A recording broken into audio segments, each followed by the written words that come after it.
नमस्कार। जय श्री राम दोस्तों, मित्रों, भाइयों, माताओं और बहनों, आप सभी का हमारे YouTube चैनल भक्ति कर्म से में स्वागत है। आशा और उम्मीद करता हूँ कि आप सभी लोग स्वस्थ और मंगल में होंगे। साथ ही आप सभी लोग भक्ति कर्म करने में लग गए होंगे। आप सभी को दोनों हाथों को जोड़ते हुए हृदय से आभार। आप सभी का बहुत बहुत धन्यवाद कि आप सभी लोग इस व्यस्तता भीड़ भरे जीवन में अपना कीमती समय निकाल करके वीडियो को देखते हैं, अपने मित्र बंधुओं के बीच में वीडियो को शेयर करते हैं। आज आप सबके सहयोग, प्रेम, स्नेह और आशीर्वाद से ही यह सब संभव हो रहा है। आप सबसे विनती और निवेदन है कि इसी भांति आप अपना प्यार, सहयोग और आशीर्वाद चैनल, वीडियो और मुझ पर सदैव बनाए रखें। परमपिता परमेश्वर का आशीर्वाद आप सभी पर सदैव बना रहे। आप सभी का मंगल हो, आप सबकी सारी मनोकामनाएं पूर्ण हो। आज पुनः आप सबके सहयोग से एक वीडियो लेकर के आप सभी के बीच में उपस्थित हुआ हूं। उम्मीद और विश्वास है कि इस वीडियो को भी आप सभी का प्यार और आशीर्वाद अवश्य मिलेगा। साथ ही अगर वीडियो में कोई त्रुटि आप सबको दिखाई देता है तो आप वीडियो के कमेंट बॉक्स में अपना आशीर्वाद रूपी परामर्श दे करके मुझे मार्गदर्शित करते रहें। आज इस वीडियो में मैं माता गायत्री का, जिसको वेद माता भी कहते हैं, इनका महामंत्र गायत्री मंत्र आप सबके बीच में लेकर के आया हूँ। उम्मीद करता हूँ यह वीडियो और वीडियो में दी गई जानकारी आप सबको अवश्य ही पसंद आएगा। मित्रों, हमारे सभी हिंदू शास्त्रों में लिखा है कि मंत्रों का मंत्र महामंत्र है यह गायत्री मंत्र। यह प्रथम इसलिए कि विश्व की प्रथम पुस्तक ऋग्वेद की शुरुआत ही इस मंत्र के साथ होती है। कहते हैं कि ब्रह्मा ने 4 वेदों की रचना के पूर्व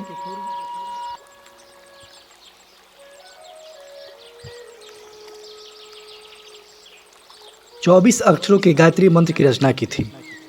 यह मंत्र इस प्रकार है: ओम भूर्भुवः स्वः तत्सवितुर्वरेण्यं भर्गो देवस्य धीमहि धियो यो नः प्रचोदयात्। ओम भूर्भुवः स्वः तत्सवितुर्वरेण्यं भर्गो देवस्य धीमहि धियो यो नः प्रचोदयात्। गायत्री मंत्र का अर्थ: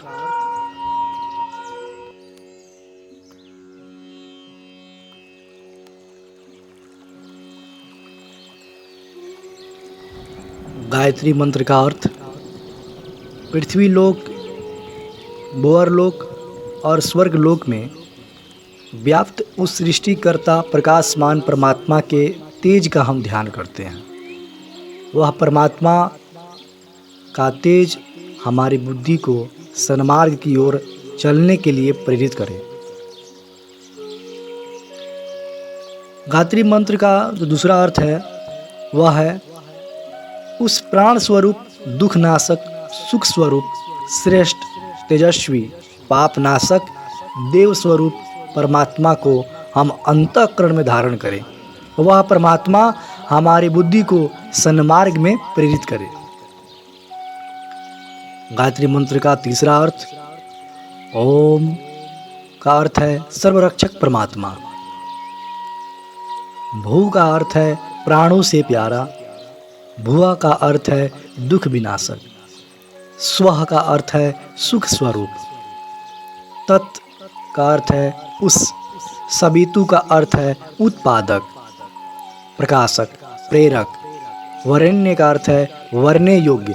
भर्गो का अर्थ है शुद्ध विज्ञान स्वरूप का। देवस्य का अर्थ है देव के। धीमहि का अर्थ है हम ध्यान करें। धियो का अर्थ है बुद्धि को। यो का अर्थ है जो। नह का अर्थ है हमारी। प्रचोदयात का अर्थ है शुभ कार्यों में प्रेरित करे।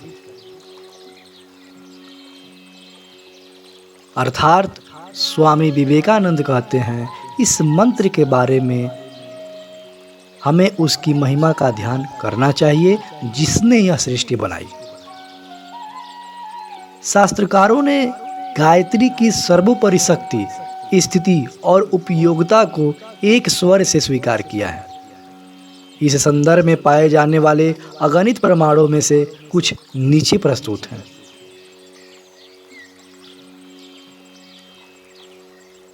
समस्त जप सूत्रों में, समस्त वेद मंत्रों में, एकाक्षर बीज मंत्रों में गायत्री ही सर्वश्रेष्ठ है।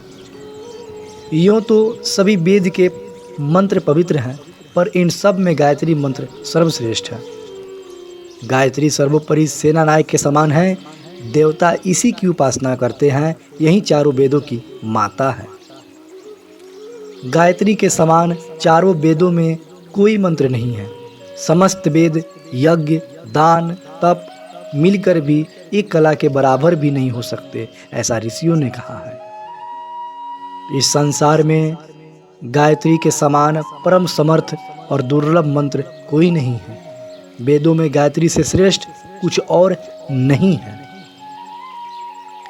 गंगा के समान कोई तीर्थ नहीं, केशव के समान कोई देवता नहीं, और गायत्री से श्रेष्ठ कोई जप न कभी हुआ है और न कभी होगा।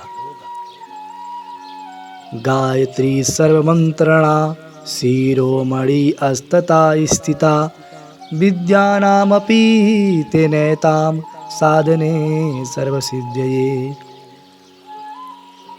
गायत्री सब मंत्रों तथा सब विद्याओं में शिरोमणि है। उससे इंद्रियों की साधना होती है। जो व्यक्ति इस उपासना के द्वारा धर्म, अर्थ, काम, मोक्ष इन चारों पदार्थों को प्राप्त करने से चूकते हैं, वे मंद बुद्धि हैं। जो द्विज गायत्री मंत्र के होते हुए भी अन्य मंत्रों की साधना करते हैं, वे ऐसे ही हतभागी हैं जैसे कि चिंतामणि को फेंक कर छोटे छोटे चमकीले पत्थर ढूंढने वाले हैं। जैसे तैसे उपासना करने वाले भी गायत्री माता का कामना पूर्ण करती हैं। फिर विधिवत साधना करने के सत्परिणामों का तो कहना ही क्या है। गायत्री कामधेनु के समान मनोकामनाओं को पूर्ण करती हैं, दुर्भाग्य, दरिद्रता आदि कष्टों को दूर करती हैं, पुण्य को बढ़ाती हैं, पाप का नाश करती हैं। ऐसी परम शुद्ध, शांतिदायिनी, कल्याणकारिणी महाशक्ति को ऋषि लोग गायत्री कहते हैं। प्राचीन काल में महर्षियों ने बड़ी बड़ी तपस्याएं और योग साधनाएं करके अनीमा, महिमा आदि रिद्धि सिद्धियां प्राप्त की थी। इनकी चमत्कारी शक्तियों के वर्णन से इतिहास पुराण भरे पड़े हैं। वह तपस्या थी, इसलिए महर्षियों ने प्रत्येक भारतीयों के लिए गायत्री की नित्य उपासना करने का निर्देश दिया था। 4 सींग वाला, 3 पैर वाला, 2 सिर वाला, 7 हाथों वाला, 3 जगह बंधा हुआ यह गायत्री महामंत्र रूपी वृषभ जब दहाड़ता है, तब महान देव बन जाता है और अपने सेवक का कल्याण करता है। 4 सिंह का मतलब 4 वेद, 3 पैर का मतलब 8 अक्षरों के 3 चरण। इसीलिए गायत्री में 8 अक्षरों के 3 चरण हैं, इसलिए वह 24 अक्षरों से मिलकर बनता है। 2 सिर ज्ञान और विज्ञान, 7 हाथ, 7 व्याहृतियाँ जिनके द्वारा 7 विभूतियाँ मिलती हैं। 3 जगह बंधा हुआ ज्ञान, कर्म, उपासना से। अंत में जब यह वृषभ दहाड़ता है, तब देवत्व की दिव्य परिस्थितियां उत्पन्न होती है, जिसके सानिध्य में रहकर सब कुछ पाया जा सकता है। देवी भागवत पुराण के अनुसार अश्वपति उपाख्यान में अनुदान का वर्णन इस प्रकार आता है। प्रख्यात है कि श्रुतियां गायत्री से उत्पन्न हुई हैं। कृपया करके उस गायत्री की उत्पत्ति बताइए। देवी भागवत के अनुसार भगवान बताते हैं, देव जननी गायत्री की उपासना सर्वप्रथम ब्रह्मा जी ने की। फिर देवता उनकी आराधना करने लगे। फिर विद्वान, ज्ञानी, तपस्वी उसकी साधना करने लगे। राजा अश्वती ने विशेष रूप से उसकी तपस्या की और फिर तो चारों वर्ण उस गायत्री की उपासना में तत्पर हो गए।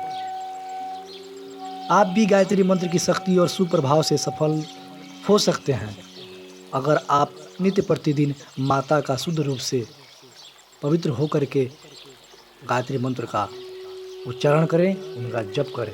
अगर उसको नित्य प्रतिदिन पढ़ते हैं तो।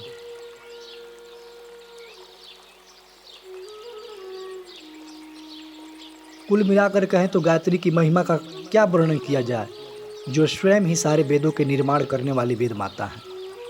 गायत्री मंत्र तो महामंत्र है, जिसके निरंतर उच्चारण से, जिसके निरंतर जप से सारे प्रकार के विघ्न बाधा खत्म हो जाते हैं।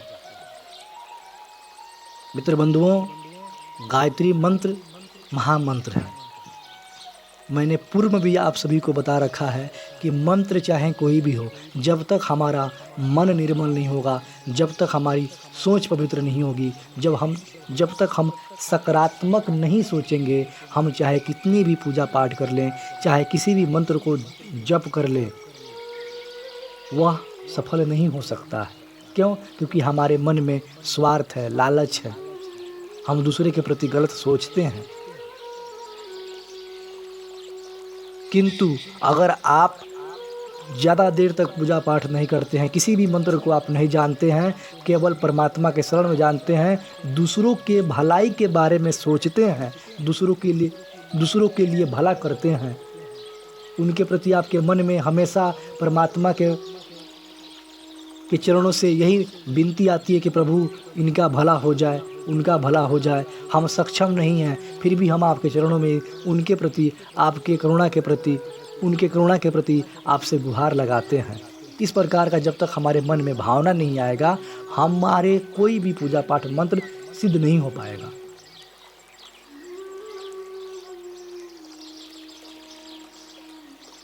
किंतु दूसरे तरफ यह तात्पर्य है कि अगर हम कुछ भी नहीं जानते हैं, केवल परमात्मा के शरण में जाकर के परमात्मा से यही विनती करें कि प्रभु हम आपके चरण में आए, हमको कुछ भी नहीं आता है। अगर हमारा सकारात्मक सोच हो जाएगा, हम उन्हीं के बारे में, उनकी लीलाओं के बारे में ही सोचेंगे, तो नित्य प्रतिदिन अगर ऐसा करते हैं तो हमें उनका प्रेम का, उनके आशीर्वाद का सानिध्य अवश्य प्राप्त होगा। इसलिए मित्र बंधु, जब भी समय मिले, चाहे आप किसी भी अवस्था में रहें, कहीं भी रहें, कुछ भी करते रहें, परमात्मा को भजें, परमात्मा का नाम का उच्चारण अवश्य करें। यह महामंत्र 24 अक्षरों से मिलकर बना है और एक ऐसी मान्यता है कि जो भी प्राणी नित्य प्रतिदिन और 1008 बार या 108 बार या कम से कम 24 बार भी गायत्री मंत्र को जपता है, पढ़ता है, तो वह पूर्ण रूप से शुद्ध हो जाता है और अंततः उसे माता का आशीर्वाद अवश्य ही मिलता है। देखिए, किसी भी मंत्र को केवल पढ़ लेने से, जप लेने से सब कुछ एक दिन में नहीं बदलने लगता है, किंतु कुछ समय बाद यह स्वतः इसका सुखद परिणाम आप सबको अवश्य दिखने लगता है। इसलिए आप सभी लोगों से निवेदन है कि आप इस महामंत्र को अवश्य पढ़ें, इसका जाप अवश्य करें और माता के साथ साथ त्रिदेव और अन्य देवताओं का आशीर्वाद अवश्य प्राप्त करें।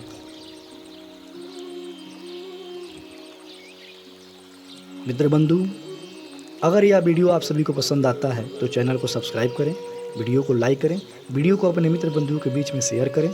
साथ ही चैनल पर अन्य वीडियो भी हैं जिसको आप सभी को एक बार अवश्य देखना चाहिए, जिसका लिंक वीडियो के डिस्क्रिप्शन में दिया हुआ है। आप सभी का दिन शुभ हो। मिलते हैं एक नए वीडियो के साथ, तब तक के लिए आप सभी को होली की ढेर सारी शुभकामनाएं। परमात्मा का आशीर्वाद आप सब पर सदैव बना रहे, आप सभी के जीवन में खुशियों के रंग बरसाते रहें। जय श्री राम, राधे राधे।